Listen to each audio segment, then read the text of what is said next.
नमस्कार।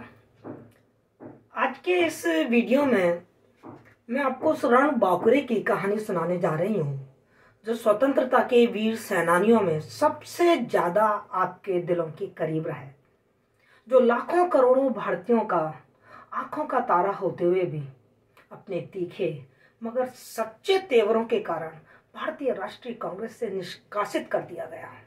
जैसे अध्यक्ष पद के चुनाव पर भारी मतों से विजय प्राप्त होने के पश्चात भी अध्यक्ष पद से हटा दिया गया। इसे अपने देश से प्रेम करने के जुर्म में अपने देश से ही बेदखल होना पड़ा। उस पर फाशिस्टवादी होने की तोहमतें लगाई गईं, पर उसने हिम्मत नहीं हारी और न ही अपने देश को आजाद कराने के संकल्प से डिगा, जिसकी विकट संघर्ष गाथा हमारे स्कूल कॉलेज में या तो पाठ्यक्रम से गायब मिलती है और या फिर 2-4 अनुच्छेदों में समेट दी जाती है।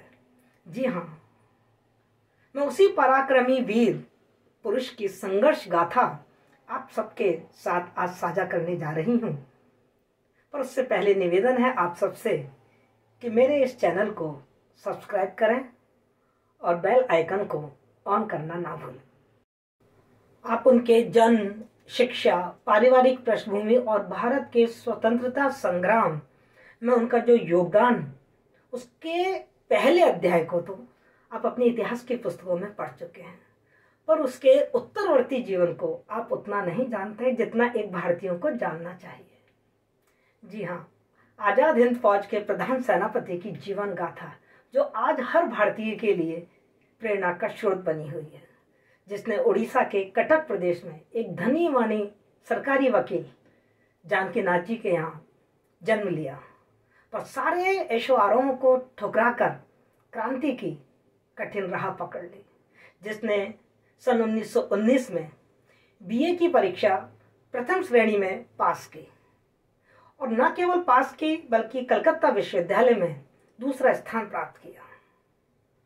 अपने पिता के आग्रह पर उन्होंने 1920 में इंग्लैंड जाकर प्रथम बार में आईसीएस की परीक्षा पास कर ली और वरीयता सूची में चौथा स्थान प्राप्त किया।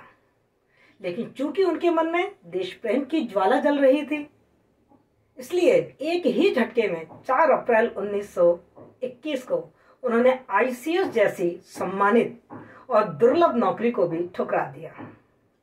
उन्होंने अपने सार्वजनिक जीवन में 11 बार कठोर कारावास झेला। वहां की यंत्रणा से वे तपेदिक के शिकार हो गए, पर मौत उन्हें छू भी नहीं पाई। अब तक आप उस योद्धा का नाम समझ ही चुके होंगे। जी हाँ, नेताजी सुभाष चंद्र बोस। तो उनकी कहानी शुरू करते हैं 1941 से। तो हुआ यूं कि भारत में अंग्रेजी सरकार ने उनको घर पर ही नजरबंद कर दिया था। अंग्रेजों की नजरबंदी से निकलने के लिए सुभाष ने एक योजना बनाई और 16 जनवरी 1941 को वह पुलिस को चकमा देते हुए एक पठान मोहम्मद जियारुद्दीन के रूप में इस देश से बाहर चले गए और इसमें उनकी सहायता की उनके भतीजे शिशिर ने उन्हें अपनी गाड़ी से कोलकाता से दूर गोमोह नाम के एक क्षेत्र तक पहुंचाया और गोमोह के रेलवे स्टेशन से सुभाष ने फ्रंटियर मेल पकड़ी और वह पेशावर जा पहुंचे। पेशावर में उनकी मुलाकात मियां अकबर शाह से हुई और अकबर शाह ने उन्हें एक कृति किसान पार्टी के भगत राम तलवार से उनकी मुलाकात करवाई। भगत राम तलवार के साथ सुभाष पेशावर से अफगानिस्तान की राजधानी काबुल की ओर निकल पड़े। इस सफर में भगत राम तलवार रहमत खान नाम के पठान बने और सुभाष उनके गूंगे बहरे चाचा बने, क्योंकि सुभाष को पख्तूनी भाषा नहीं आती थी। और फिर पठान कबीलों की सहायता से सुरक्षित रूप से वे काबुल तक पहुंच गए। उसके बाद ऑरलैंडो मैजेंटो नामक इटालियन व्यक्ति के पासपोर्ट के नाम पर सुभाष काबुल से रूस की राजधानी मॉस्को पहुंचे मॉस्को में वे स्टालिन से मिले, लेकिन वहां उन्हें निराशा हाथ लगी, हिम्मत नहीं हारी, चल दिए और जर्मनी की राजधानी बर्लिन जा पहुंचे। बर्लिन पहुंचकर उन्होंने 1941 में इंडियन लीग की स्थापना की। द्वितीय विश्व युद्ध के दौरान जर्मनी के हाथों जब लीबिया को हार मिली और उस लीबिया में मित्र राष्ट्रों के तरफ से भारतीय सैनिक भी लड़ रहे थे, उन भारतीय सैनिकों को जर्मनी ने युद्धबंदी बना लिया था। उन्हीं युद्धबंदियों की सहायता से इस इंडियन लीग की स्थापना की गई थी। और इसी फौज की परेड के लिए सुभाष चंद्र बोस ने हिटलर को भी आमंत्रित किया था। हिटलर आया और उसने परेड की सलामी भी ली। इस अवसर पर हिटलर ने सुभाष चंद्र बोस की बहुत तारीफ की। उसने पूरी सेना को संबोधित करते हुए कहा था कि आप धन्य हैं कि आपको सुभाष जैसा नेता मिला है। मैं तो केवल 8 करोड़ जर्मन लोगों का नेता हूं और सुभाष तो 40 करोड़ हिंदुस्तानियों का नेता है। मुझे विश्वास है कि सुभाष की नेतृत्व शक्ति में और उसकी क्षमता के बल पर भारत शीघ्र स्वतंत्रता प्राप्त कर लेगा। इसी अवसर पर हिटलर ने सुभाष चंद्र बोस को डिप्टी फ्यूरर ऑफ इंडिया की उपाधि से भी सम्मानित किया। हम सब जानते हैं कि हिटलर ने अपनी आत्मकथा मीन कैंप में हिंदुस्तानियों की काफी आलोचना की थी। एक दिन मौका देखकर सुभाष चंद्र बोस ने उस आलोचना पर अपनी आपत्ति जाहिर की। हिटलर ने क्षमा मांगी और यह आश्वासन दिया सुभाष चंद्र बोस को कि मीन कैंप आत्मकथा का जब नेक्स्ट संस्करण एडिशन आएगा तो उसमें से इस पैराग्राफ को निकाल दिया जाएगा। इस प्रकार हम देख रहे हैं कि ध्रुवीय राष्ट्रों और जर्मन पर नेताजी की कुशलता, उनकी वाक्पटुता, देश के प्रति उनके समर्पण की भावना का जादू सर चढ़कर बोलने लगा था। किंतु जर्मनी ने उन्हें रूस के विरुद्ध प्रयुक्त करने का प्रयास किया। भला सुभाष चंद्र बोस जैसे स्वतंत्र विचारधारा वाला व्यक्ति ये कैसे स्वीकार कर सकता था? उन्हें यह कतई गवारा नहीं हुआ। अतः उन्होंने दक्षिण पूर्व एशिया जाने का निश्चय किया। 1 वर्ष बाद सुभाष चंद्र बोस पनडुब्बी के द्वारा जर्मनी से सिंगापुर पहुंचे। वो सिंगापुर जिस पर अब मतलब तब तक जापान का अधिकार हो चुका था।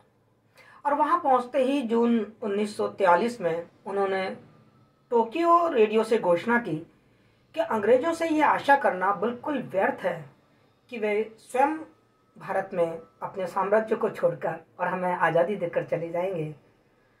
हमें इसके लिए संघर्ष करना पड़ेगा और यह संघर्ष भारत को भीतर से भी और बाहर से भी करना चाहिए।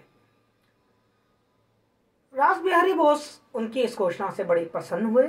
उन्हें लगा कि आज़ाद हिंद फौज के लिए एक उचित नेतृत्व, एक कुशल नेतृत्व मिल गया है। उन्होंने तुरंत 4 जुलाई 1943 को 46 वर्षीय सुभाष चंद्र बोस को आज़ाद हिंद फौज का नेतृत्व सौंप दिया।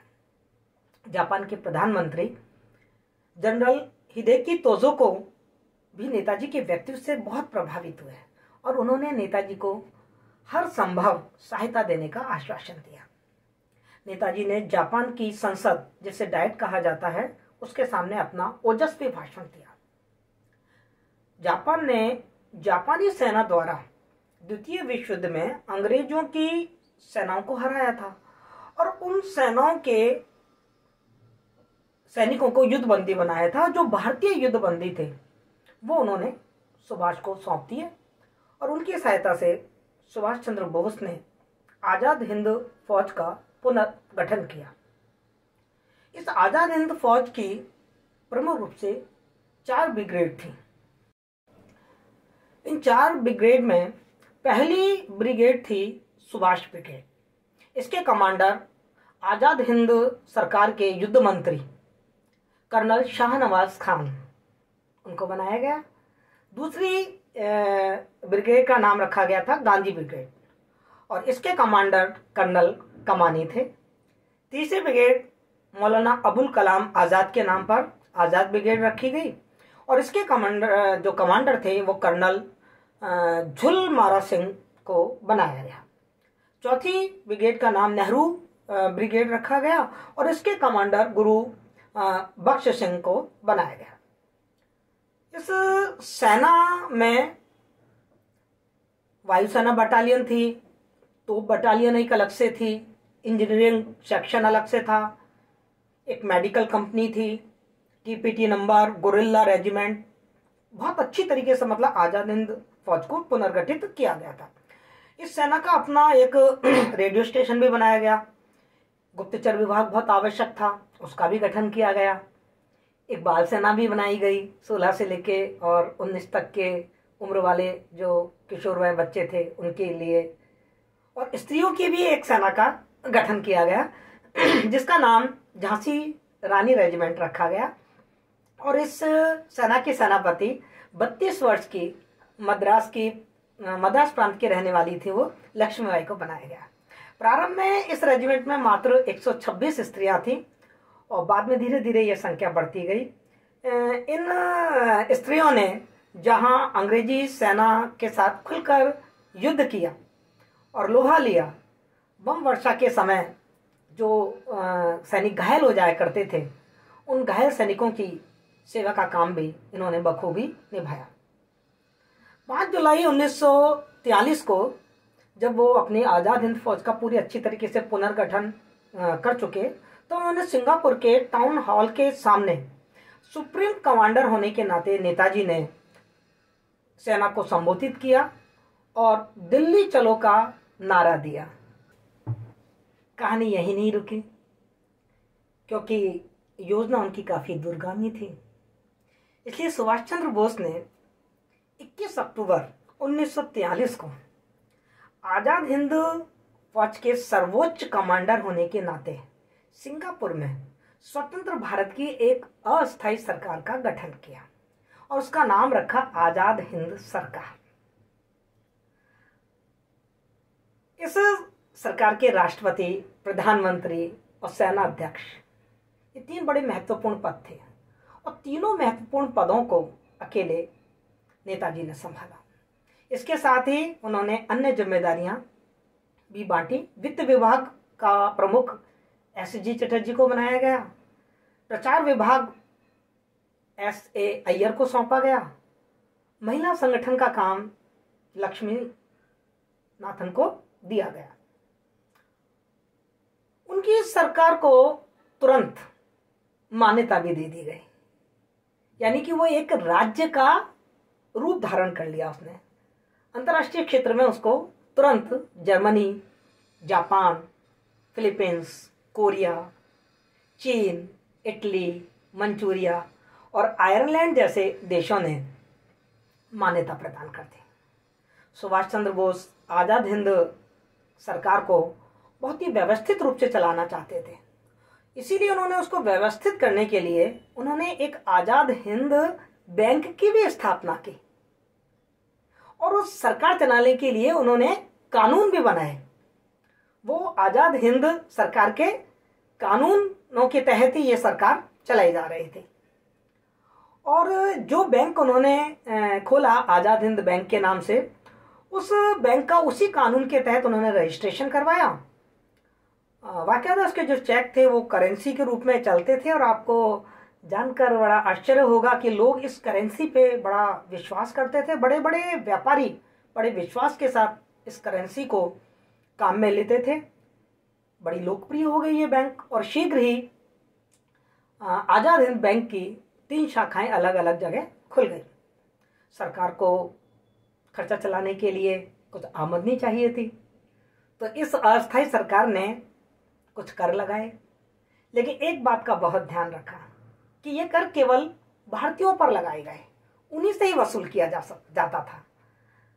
प्रचार प्रसार भी बहुत जरूरी था, तो प्रचार प्रसार के लिए एक प्रेस की स्थापना की गई और एक समाचार पत्र भी निकाला गया। उस समाचार पत्र का नाम भी आजाद हिंद रखा और उस आजाद हिंद समाचार पत्र में सबसे ऊपर मोटे मोटे अक्षरों में लिखा रहता था जय हिंद। उसके नीचे इस आजाद हिंद सरकार के 3 सूत्र लिखे रहते थे और वो 3 सूत्र थे उनके: विश्वास, बलिदान और एकता अस्थायी सरकार बनकर तैयार हो गई। अंतर्राष्ट्रीय देशों की स्वीकृति भी मिल गई। तो बस अब आगे का काम करना था। 25 अक्टूबर 1943 को रात को 12:05 पर नेताजी ने ब्रिटेन सहित जो मित्र राष्ट्र थे, और अमेरिका भी अब उसमें शामिल हो चुका था द्वितीय विश्व युद्ध में, उनके विरुद्ध आजाद हिंद सरकार ने, इस अस्थायी सरकार ने युद्ध की घोषणा कर दी। और जापानी सेना के साथ मिलकर आजाद हिंद फौज मलाया, थाईलैंड, इंडोनेशिया आदि अंग्रेजी, यहां पर सब जगह अंग्रेजी साम्राज्य था, ये भी अंग्रेजों के गुलाम थे, इन सारे देशों को जीतते हुए रंगून तक जा पहुंचे। और रंगून से फिर इनका इरादा था भारत के पूर्वोत्तर प्रांत को अपने अधीन करना। इसी समय जापान ने इस अस्थायी सरकार को अंडमान और निकोबार 2 द्वीप भी दे दिए। लीजिए, इस अस्थायी सरकार को भूभाग भी मिल गया, क्योंकि किसी भी देश को राज्य कहलाने के लिए आवश्यकता है कि वो संप्रभु हो। तो सुभाष जी ने अपने कानून बना लिए थे। अंतर्राष्ट्रीय मान्यता हो, अंतर्राष्ट्रीय क्षेत्र में उसको मान्यता भी मिल गई थी। जनसंख्या हो, करीबन 50,000 सैनिक, और जो विभिन्न इन प्रदेशों में जो भारतीय रहते थे वो उनकी जनसंख्या थी। और अब उनको भूभाग चाहिए था, तो भूभाग भी मिल गया।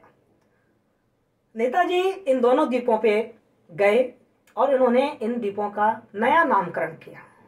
उन्होंने अंडमान को नया नाम दिया शहीद द्वीप, और निकोबार का नाम उन्होंने रखा स्वराज द्वीप। 30 दिसंबर 1943 को सुभाष चंद्र बोस ने, उनकी आजाद हिंद सरकार ने इस द्वीप पर स्वतंत्र भारत का झंडा फहरा दिया।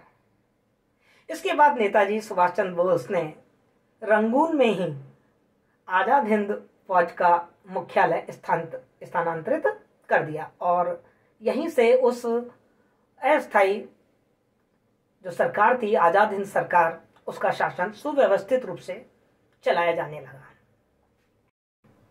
नेताजी सुभाष चंद्र बोस का उद्देश्य किसी सरकार का मुखिया बनना तो था नहीं।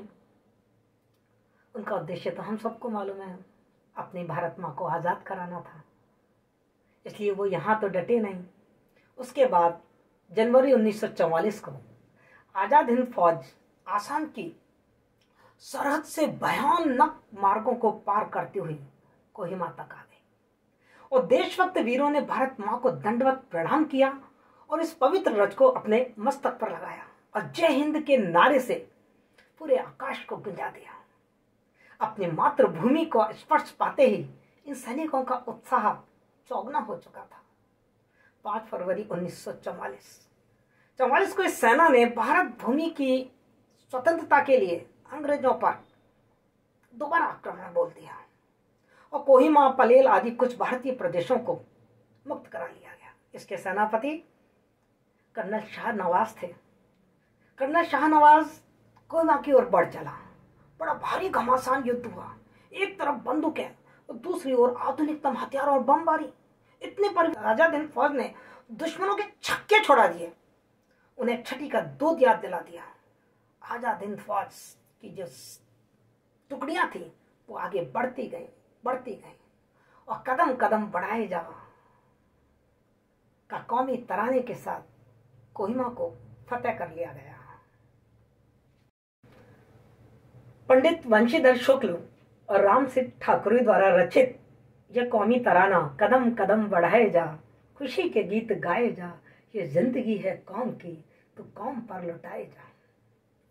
सुभाष चंद्र बोस को यह गीत इतना पसंद आया कि उन्होंने आजाद हिंद फौज का रेजिमेंटल त्वरित मार्च इस गीत को बना लिया।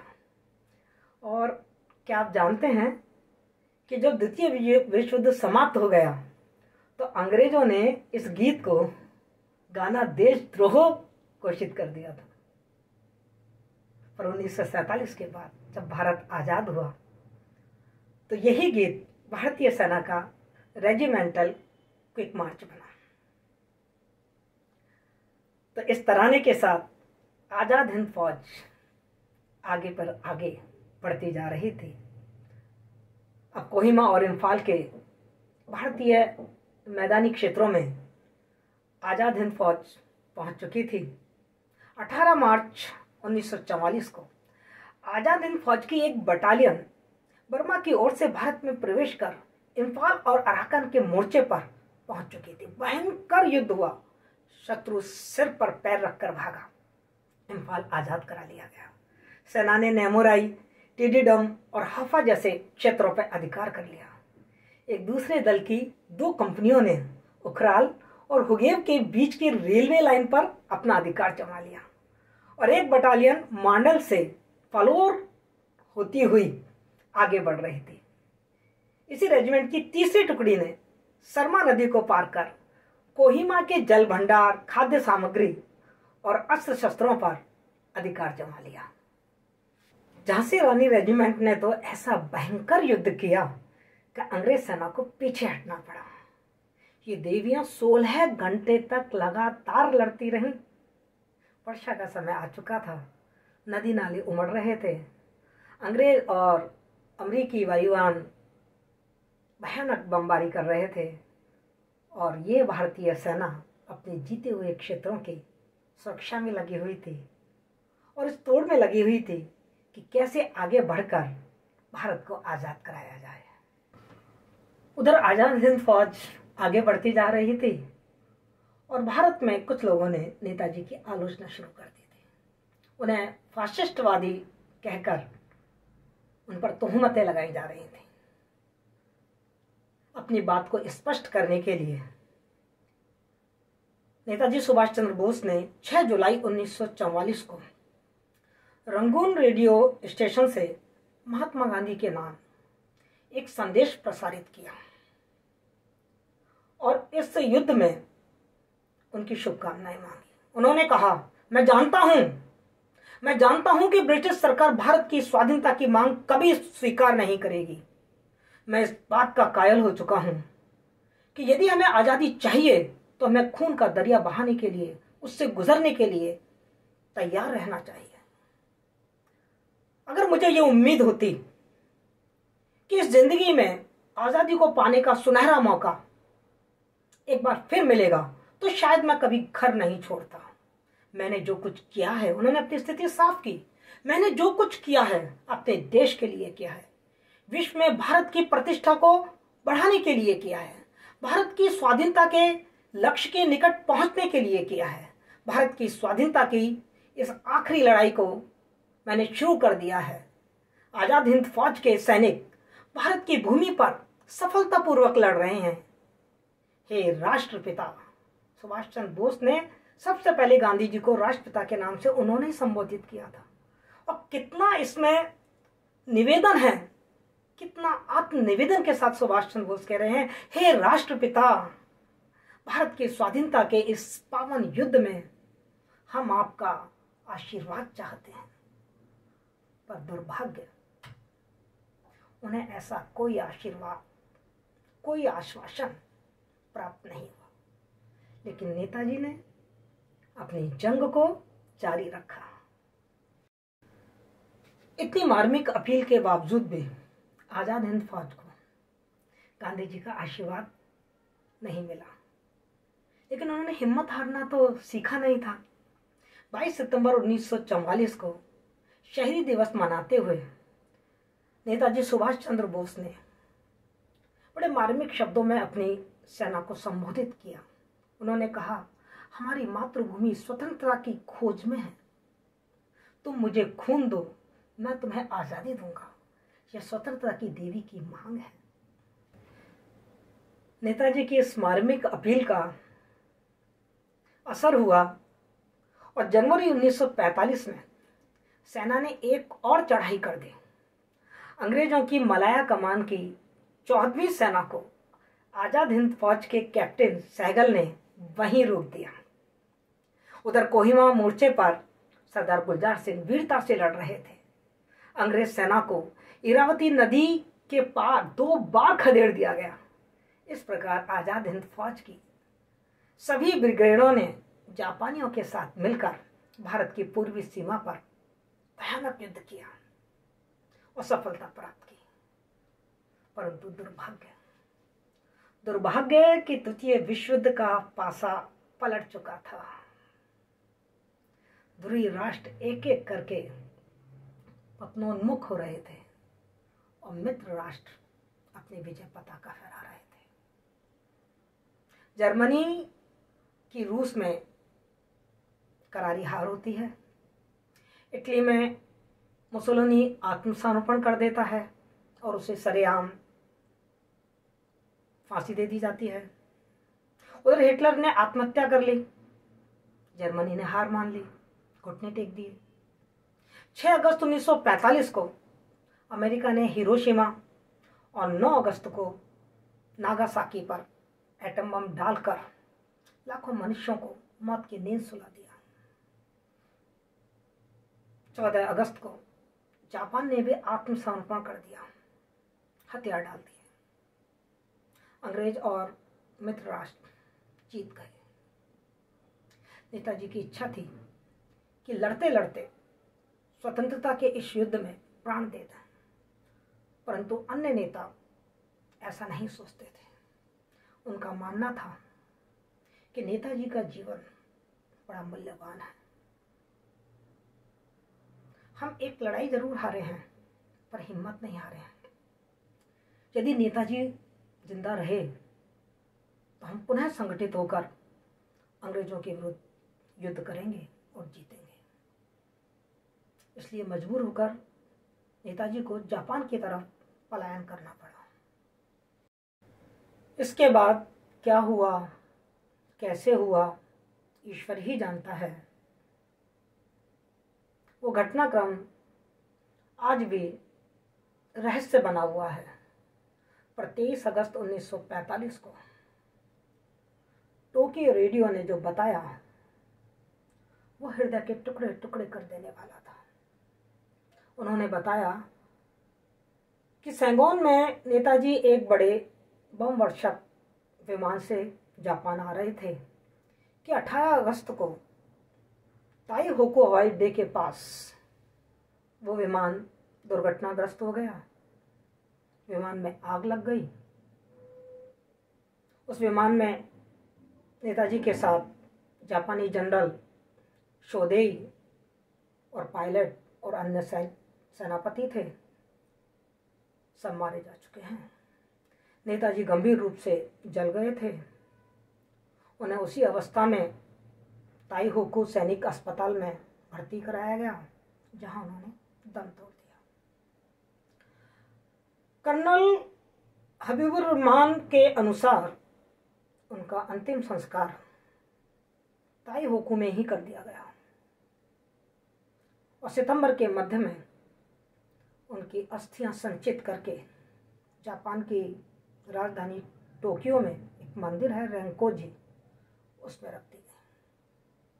भारतीय राष्ट्रीय अभिलेखागार से प्राप्त एक दस्तावेज से मालूम हुआ कि नेताजी की मृत्यु 18 अगस्त 1945 को ताईहोकू के सैनिक अस्पताल में रात 21 बजे हुई। इस तरीके से हमने अपने एक वीर पराक्रमी योद्धा को खो दिया, लेकिन ऊंचे आसमान में उसका आशीर्वाद भारत के साथ था। वहां से वो दुआएं दे रहे थे, तो भारत को तो आजाद होना ही था। भारत आजाद हुआ 15 अगस्त 1947 को। भारत की आजादी से पहले अंग्रेजी सरकार ने एक और घिनौना खेल खेला। आजाद हिंद फौज के सैनिक और अधिकारी अपने सैनिक अभियान में असफल हो चुके थे, किंतु इस असफलता में भी उनकी जीत छिपी हुई थी। अंग्रेज सरकार ने आजाद हिंद फौज के सैनिकों और सेनापतियों को गिरफ्तार कर लिया और लाल किले में नवंबर 1945 में उन पर झूठा मुकदमा थोप दिया। मुख्य सेनानी colonel Sahgal, colonel Dhillon, major Shahnawaz Khan पर राजद्रोह का आरोप लगाकर मुकदमा चलाया गया। उनके पक्ष में पूरा भारत उठ खड़ा हुआ और सर तेज बहादुर सप्रू, जवाहरलाल नेहरू, भूलाबाई देसाई और के.एन. काटजू जैसे प्रतिष्ठित वकीलों ने उनके पक्ष में दलीलें दी। लेकिन अंग्रेजों को जो करना था वो उन्होंने किया। अंग्रेजी सरकार ने तीनों को फांसी की सजा सुनाई। इस निर्णय के खिलाफ पूरे भारत में रोष की लहर फैल गई और तेज प्रतिक्रिया हुई। आम जनमानस के अंदर आग भड़क गई और उन्होंने अपने दिलों में जल रही इस आग की मशाल को हाथ में थामा और निकल पड़े सड़कों पर। नारे लगाए गए कि लाल किले को तोड़ दो, आजाद हिंद फौज को छोड़ दो। जनमानस के इस आक्रोश का सामना अंग्रेज सरकार नहीं कर पाई।